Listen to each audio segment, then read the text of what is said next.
Hi and welcome to the weekend edition the Gullak and market में थोड़ा resilience देखा गया but towards the end of the week that resilience faded and because of the truncated week we saw sharp spike in Indian INR over 95। तो उस कारण से थोड़ा weakness देखी गई और ब्रेंट क्रूड तो अपने सस्टेन कर ही रहा है मोमेंटम को। तो those were the key triggers for the market to witness some kind of volatility towards the end of the week. So net net अभी देखते हैं आज का शो फ्लो क्या है। शो फ्लो सिंपल रहेगा, हम निफ्टी से स्टार्ट करेंगे, then we'll see the breadth, how is Nifty's breadth behaving, foreign investor का सेंटीमेंट कैसा है। I don't think there is any sentimental value, इनका कुछ चेंज नहीं हुआ है towards Indian equities, there is nothing new.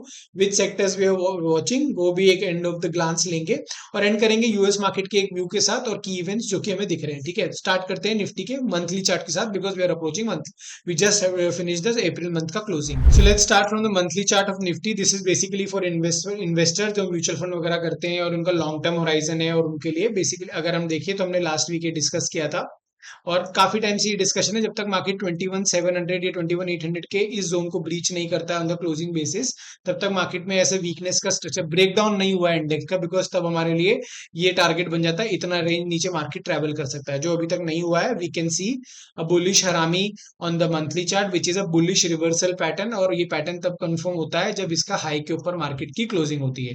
ठीक है, तो for now we have a pause candle जिसके गेन्स है लगभग 7%। हमने यहाँ पे लगभग 11% का फॉल देखा था on a close to close basis, और यहाँ पे हमने उसको 7% को रिक्लेम किया है। तो नेक्स्ट वीक मंथ की कैंडल जो कि मे कैंडल है वो इंपॉर्टेंट होने वाली है। अगर उसकी क्लोजिंग इन दोनों हाई के ऊपर होती है तो वी कैन एज्यूम कि मार्केट में थोड़ा और बुलिशनेस देखने को मिल सकती है। अगर वीकली चार्ट पे देखें, this is for investors basically जो कि ट्रेडर स्विंग ट्रेडिंग करते हैं, जिनका एक क्वार्टर तक का होराइजन होता है, एक महीने से ज्यादा का होल्डिंग पीरियड होता है, उनके लिए we have a resistance around 24,300। Market ने वहां से एक रिजेक्शन कैंडल बनाया है और एक नेगेटिव कैंडल, हमने ये बोला था या तो ये शूटिंग स्टार हो सकता है या फिर वहां पे एक डार्क क्लाउड कवर भी बोल सकते हैं। These are all fancy names for bearish reversal pattern, आपको इतना देखने का जरूरत नहीं है, बट वी कैन सी यहाँ पे एक रेजिस्टेंस प्ले आउट हो गया है। सिंपल भाषा में यहाँ पे मार्केट को रेजिस्टेंस है, क्योंकि अगर मार्केट का प्राइस एक्शन देखेंगे आप ब्रॉडली तो कुछ प्राइस एक्शन इस तरह का बन रहा है, like we saw a recovery from here, then a sharp fall from here and then this। और लगभग मैं इस बात को डिस्कस कर रहा हूँ, या तो मार्केट यहाँ से एक पैटर्न वापस देगा जो यहाँ तक आना चाहिए, तो ये एक पैटर्न बनेगा, या फिर मार्केट इधर जाता तो यहां से देता तो ये ब्रेकआउट रीटेस्ट करके इस तरह का पैटर्न बनता। दोनों ही केस में मार्केट की में फ्रेश वीकनेस हमें इस लो के नीचे देखने को मिलेगी विच इज 23,500 का ये जोन। अगर मार्केट इस सपोर्ट के नीचे निकल जाता है तो then we can see lower levels, otherwise market तक यहाँ तक का हेल्दी रिट्रेसमेंट है अगर इस जोन में आता है मार्केट। और यहाँ पे अगर हम डेली चार्ट पे देखेंगे तो डेली चार्ट पे एक गैप फिल का जोन है यहाँ पे, ये this is the gap fill zone. ये गैप फिलिंग जोन करने के आ सकता है मार्केट, तो यहाँ पे भी आपको फ्रेश बाइंग अपॉर्चुनिटी देखनी चाहिए, बिकॉज स्ट्रक्चरली मार्केट में ठीक है थोड़ी वीकनेस हो सकती है, पर रिस्क रिवॉर्ड के हिसाब से यहाँ पे ज्यादा फॉल बची नहीं है। यहाँ तक आएगा 23,400 तक भी, तो फर्स्ट सेटअप आपका बुली सेटअप होना चाहिए। डेली चार्ट पे भी अगर हम देखेंगे तो फिलहाल थोड़ा वीकनेस दिख रही है मार्केट में। एक ये जोन जो है रेजिस्टेंस की तरह काम करेगा, ये 24,600, और ये पूरा जोन जो बना हुआ है मार्केट में रेजिस्टेंस की तरह काम करेगा, और इमीडिएट सपोर्ट 23,800 है। तो इस जोन के बाहर मार्केट को वीकनेस देखने को मिल सकती है। अगर मार्केट ने 23,800 का ये लेवल ब्रीच किया, this level, then we can test lower levels, और ये गैप फिल करने की पोटेंशियल फिर बढ़ जाती है। इन केस अगर मार्केट इस 23,800 को डिफेंड करता है, then we can see a breakout of this zone. Fresh bullishness आपको 24,300 के ऊपर ही देखने को मिलेगी विद रेजिस्टेंस अराउंड 24,600, 24,300, 24,600। ठीक है, तो ये लेवल्स है, ध्यान में रखिएगा। ये शॉर्ट टर्म ट्रेडर्स के लिए था जिनका आउटलुक एक हफ्ते से 2 हफ्ते का होता है, उनके लिए था। Moving on to the breadth analysis, breadth analysis में हम क्या देखते हैं कि निफ्टी के कितने स्टॉक्स उसके 50 डे मूविंग एवरेज के ऊपर ट्रेड कर रहे हैं। ये क्या दिखाता है, ये मार्केट का रेजिलियंस दिखाता है, बिकॉज एक 50 डे में आज फेयरली एज्यूम कर सकते हैं कि एक क्वार्टर आ जाता है, एक क्वार्टर में कितने परसेंट ऑफ द स्टॉक्स उसके 50% थ्रेशोल्ड के ऊपर ट्रेड कर रहे हैं। जैसा देखते हैं यहाँ पे हमें एक शार्प रिबाउंड देखने को मिला है आफ्टर गैप अप, और मार्केट अभी भी 50% के ऊपर अपने गेन्स को सस्टेन कर रहा है।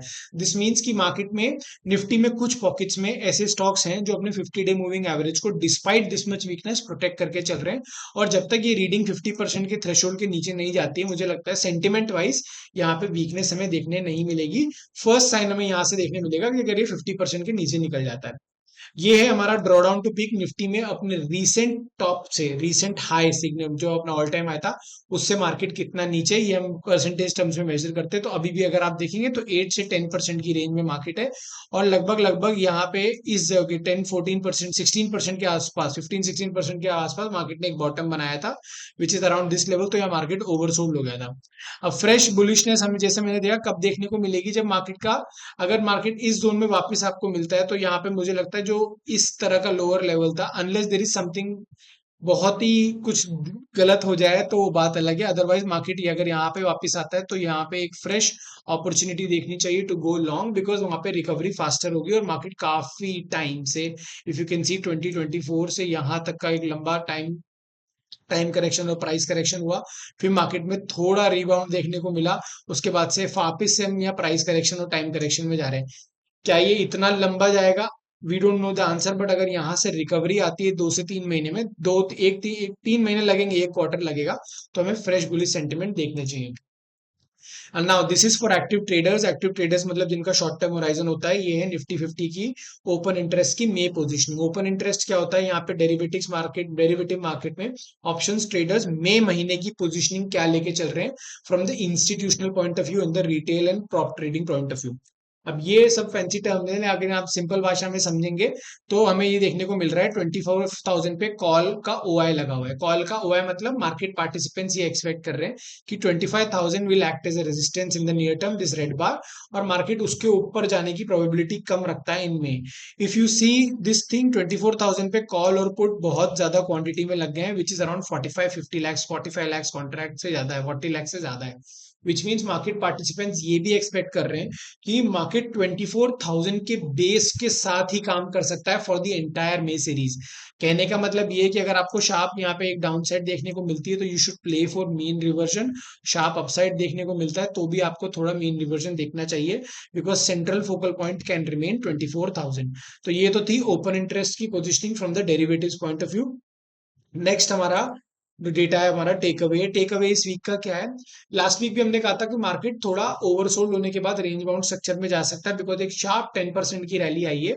अगर ये यहाँ से साइडवेज और रेंज बाउंड भी रहता है तो भी अच्छा है, but it should not break crucial levels like 23,800 और 23,500।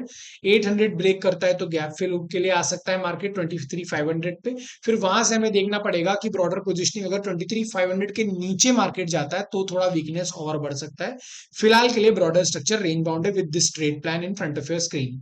Now let's look at the foreign investors का डेटा। फॉरेन इन्वेस्टर्स के डेटा से हम क्या देखते हैं कि फॉरेन इन्वेस्टर्स, एफआईआईज ने इंडियन इक्विटी मार्केट में, जो कैश मार्केट होता है, उसमें कितने शेयर्स बाय सेल किए हैं। ये हमें दिखाता है कि भाई मार्केट का मोमेंटम फॉरेन इन्वेस्टर्स की तरफ से कैसा है।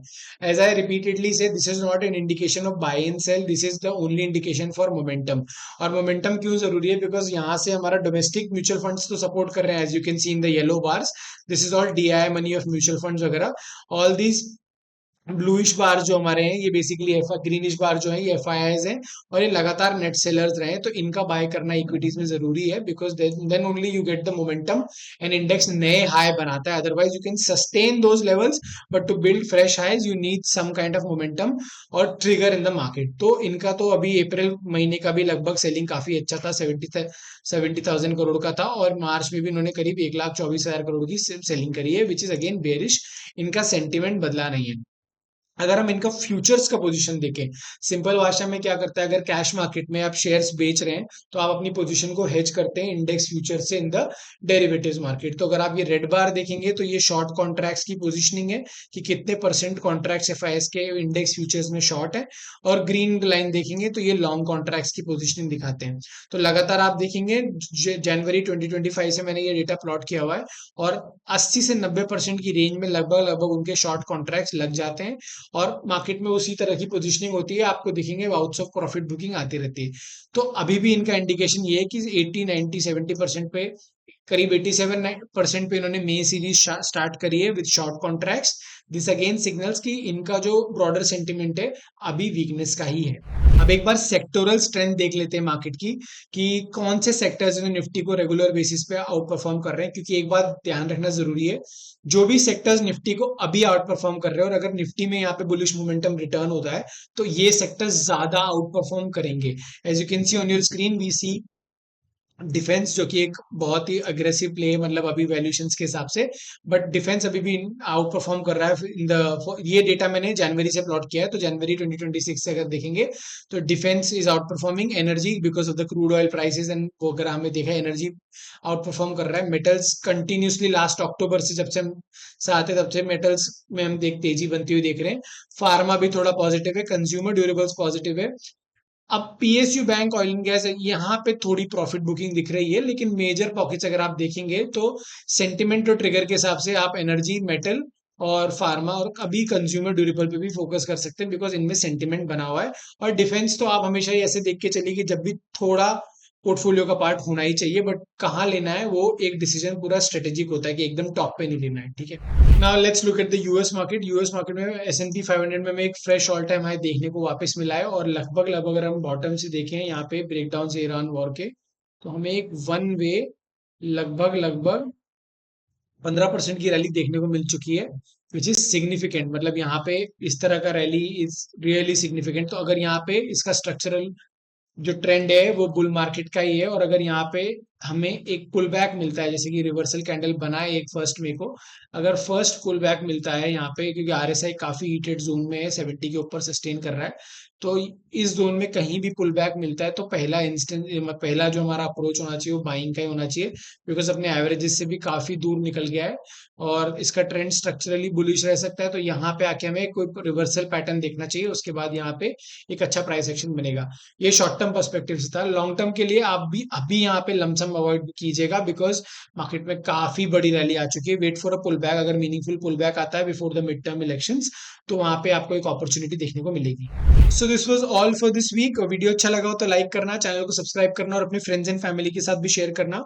मार्केट का ब्रॉडर स्ट्रक्चर हमने डिटेल में डिस्कस किया है। नेक्स्ट वीक हम पूरा एक बड़ा वीडियो बनाएंगे एंड ऑल भी टॉपिक्स को डिस्कस करेंगे। And thanks for watching.